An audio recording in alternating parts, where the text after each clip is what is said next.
Halo, berjumpa lagi berbagi bersama Aris Wahyu. Kali ini kita akan belajar bersama tentang pemberontakan PKI di Madiun tahun 1948 yang mengutip dari buku Soekarno sebuah biografi politik karangan John D. Lex. Penandatanganan persetujuan Renville pada tanggal 19 Januari 1948 telah menyebabkan pertentangan dalam tubuh Republik yang menghadapkan Soekarno kembali pada persoalan krisis kabinet.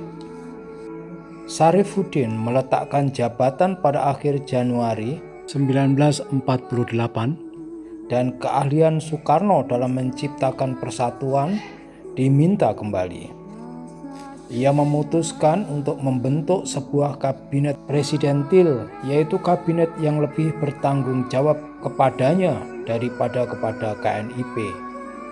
Dalam hal ini sepenuhnya berhak melakukan berdasarkan Undang-Undang Dasar 1945 dan ia pun mengetahui bahwa tindakan ini akan mendatangkan dukungan kuat KNIP.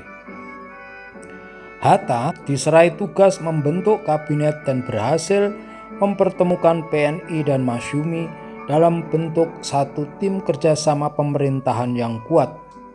Kabinet ini tidak bercorak luas seperti yang diinginkan Soekarno, meskipun semua telah dicoba memasukkan wakil-wakil partai kiri, tetapi karena tuntutannya untuk menduduki pos-pos kunci terasa terlampau jauh untuk bisa diterima.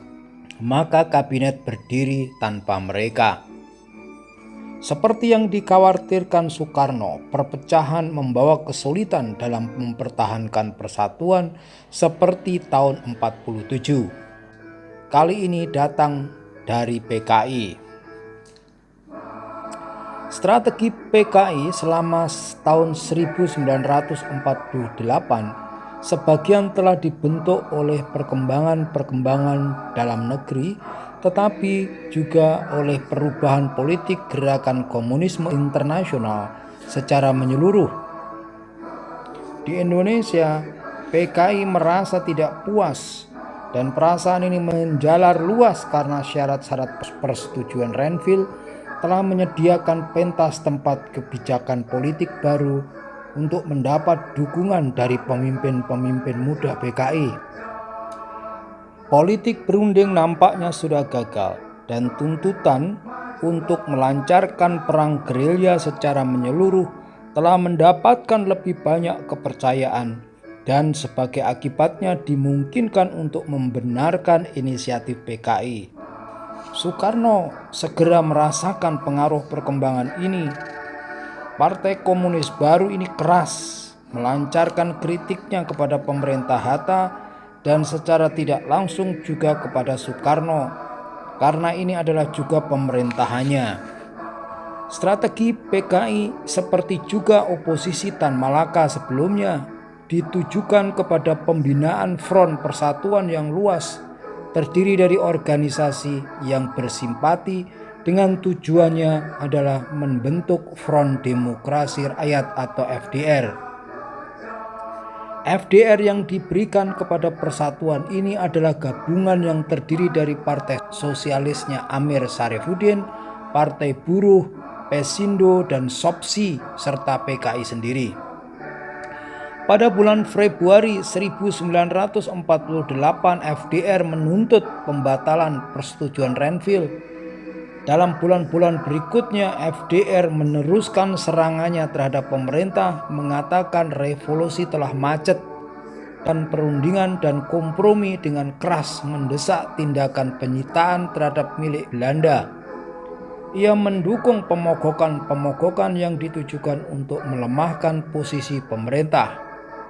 Meski demikian, pemerintah jelas tidak akan dapat digulingkan dengan cara konstitusi.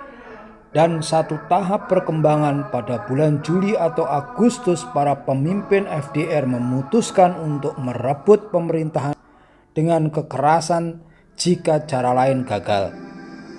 Pergeseran ke arah yang lebih radikal ini disebabkan dari unsur baru dalam kepemimpinannya dari Moskow oleh seorang tokoh PKI Kawaan, Musso. Dengan cara menyamar, Musso tiba di lapangan terbang Bukit Tinggi awal Agustus, bertindak sebagai sekretaris Suripno, seorang anggota PKI yang mewakili Republik di Eropa Timur, dan baru membuka identitasnya pada suatu rapat PKI di Yogyakarta. Segera ia diangkat sebagai sekretaris partai itu. Ini adalah kunjungan yang kedua ke tanah airnya selama 20 tahun. Kepemimpinan Musso tidak segera membawa PKI ke jalan bentrokan langsung dengan pemerintah. Oposisi dibatasi hanya sampai berupa kata-kata keras, dan untuk memperkuat partai dilakukan usaha-usaha penyerapan golongan-golongan yang erat dengannya. Pada permulaan September, suatu perjalanan keliling oleh Musso dan Amir Syarifuddin serta pimpinan PKI lainnya dimaksudkan untuk mengumpulkan dukungan di bawah Panji PKI, dan hal ini dilakukan masih dalam rangka oposisi konstitusional. Ketegangan tajam ketika itu telah diciptakan suatu situasi yang berbahaya. Di Surakarta, Divisi 4 yang pro PKI menentang rencana rasionalisasi Angkatan Darat, terlibat dalam pertempuran dengan pasukan-pasukan yang setia kepada pemerintah. Dalam situasi yang panas ini, selidah api sudah cukup untuk menyebabkan kebakaran. Musso dan Amir Syarifuddin tidak menduga bahwa pasukan-pasukan pro PKI pada subuh hari tanggal 18 September menguasai kota Madiun dan menyerukan revolusi terhadap pemerintah. Musso dan Amir Syarifuddin yang tidak mengetahui rencana itu segera berangkat ke Madiun. Mereka tidak mempunyai pilihan lain kecuali menerima kenyataan pemberontakan. Meskipun dari sudut pandang mereka peristiwa ini meledak terlampau pagi. Pada tahun 1948, pemerintah tidak terlalu sulit menggambarkan pemberontakan itu sebagai pengkhianatan terhadap Republik yang sedang berperang melawan Belanda. Dengan kata-kata seperti ini, Soekarno dalam seruan radionya membangkitkan dukungan kepada pemerintah. Ia meminta bangsanya untuk memilih Soekarno atau kaum komunis. Ia mengungkapkan, "Saudara-saudara, apa arti yang sebenarnya dari kejadian ini? PKI yang dipimpin Musso sedang mencoba merebut kekuasaan negara kita.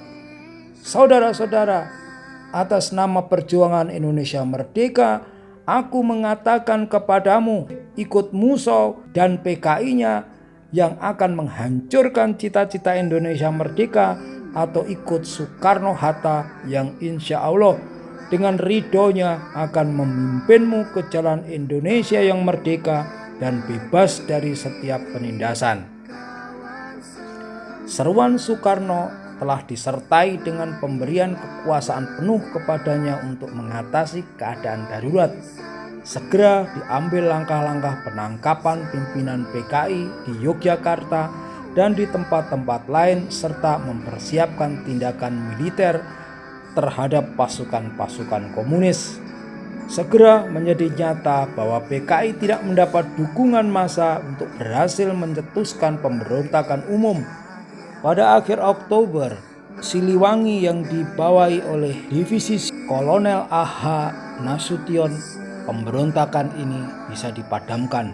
Musso terbunuh dalam pertempuran kecil dan pemimpin-pemimpin lainnya termasuk Amir Syarifuddin ditawan. Pemberontakan ini dapat disapu bersih disebabkan sebagian besar oleh kemampuan Soekarno menempatkan diri sebagai simbol persatuan Indonesia. Semoga para pemimpin Republik Indonesia bisa mengambil hikmahnya.